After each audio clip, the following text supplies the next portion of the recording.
আসসালামু আলাইকুম। সত্তর ঘন্টা 24 ফেসবুক পেজে সবাইকে স্বাগত জানাচ্ছি। আমি সাজিদুল করিম। আজ রোববার 15 ফেব্রুয়ারি। শুরু করছি রংপুর থেকে প্রকাশিত আজকের কিছু সংখ্যক দৈনিক পত্রিকার সংবাদ শিরোনাম। প্রথমে হাতে রয়েছে দৈনিক সকালের বাণী।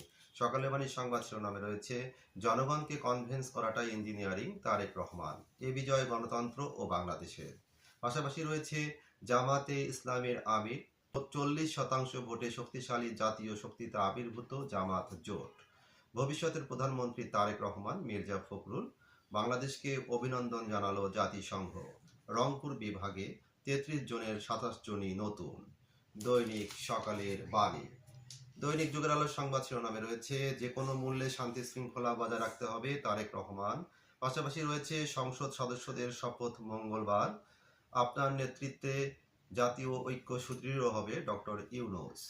ত্রয়োদশ সংসদ নির্বাচিতদের গেজেট প্রকাশ। দৈনিক যুগের আলো।